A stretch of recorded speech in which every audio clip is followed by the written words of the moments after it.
Friends welcome to our channel mums cooking recipes. आज अल्प उपकरणे खूबই সুস্বাদু একটি রেসিপি করে দেখাবো সরষে ইলিশ। ভিডিওটি স্কিপ না করে পুরো ভিডিওটি দেখতে থাকুন।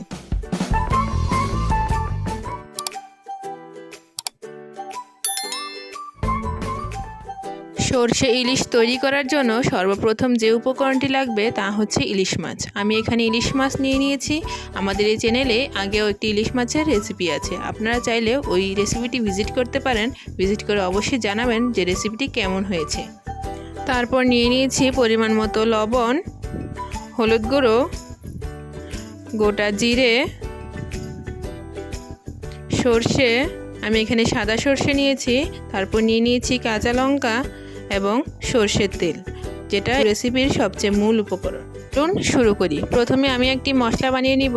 একটি মিক্সারের বাটিতে আমি নিয়ে নিয়েছি পরিমাণ মতো সরষে, কাঁচা লঙ্কা, গোটা জিরে এবং কিছুটা লবণ নিয়ে ভালো করে মিক্স করে মসৃণ পেস্ট বানিয়ে নিতে হবে। পেস্টটা খুবই মসৃণ হতে হবে। পেস্টটা যদি দানা দানা থেকে যায় তাহলে খেতে ভালো লাগবে না। তাহলে একটি খুব মসৃণ পেস্ট বানিয়ে নিচ্ছি। কেটে রাখা ইলিশ মাছ লবণ হলুদ মাখিয়ে রেখেছি। এখন দিয়ে দিচ্ছি পরিমাণ মতো সরষের তেল। এখানে মাছ বেশি, তাই আমি একটু বেশি পরিমাণে তেল ব্যবহার করছি। এখন দিয়ে দিই ব্লেন্ড করে রাখা মশলার মিশ্রণ। আমার মশলাটা খুবই একটি মসৃণ মিশ্রণ হয়েছে, আপনারাও এভাবেই তৈরি করে নেবেন।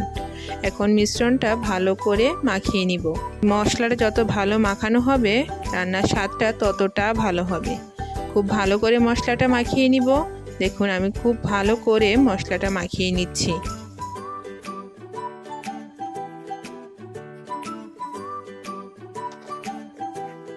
এখন দিয়ে দিচ্ছি মশলার বাটি ধোয়া জল। এই জলটাই আমি ঝোল হিসেবে ব্যবহার করব, সেজন্য আপনারা আপনাদের পরিমাণ মতো দিতে পারেন। যে যেরকম ঝোল খাবেন সে সেরকম ঝোল ব্যবহার করবেন। ঝোল দিয়ে মাছগুলোকে আবার ভালো করে মিশিয়ে নেব এবং একটু মেখে নেব।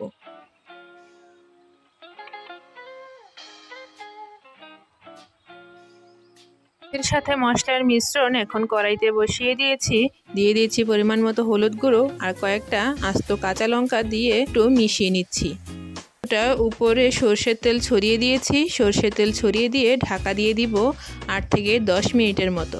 ক্ষেত্রে চুলার আঁচটা মিডিয়ামে রাখতে হবে, তাহলে মাছটা ভিতর পর্যন্ত খুব সুন্দর সিদ্ধ হবে। তাহলে দেখলেন তো কতটা কম উপকরণে চটজলদি তৈরি হয়ে গেল সরষে ইলিশ। রেসিপিটি অবশ্যই বাসায় ট্রাই করবেন। ট্রাই করে অবশ্যই জানাবেন যে কি রেসিপিটি কেমন হয়েছে। আর নতুন কি রেসিপি দেখতে চান তা কমেন্ট বক্সে লিখে জানাবেন। আমি অবশ্যই ট্রাই করে আপনাদের দেওয়ার চেষ্টা করব। পুরো ভিডিওটি দেখার জন্য অসংখ্য ধন্যবাদ। তাহলে আজকের মতো এ পর্যন্তই। পরবর্তী ভিডিও দেখার আমন্ত্রণ রইল। নমস্কার।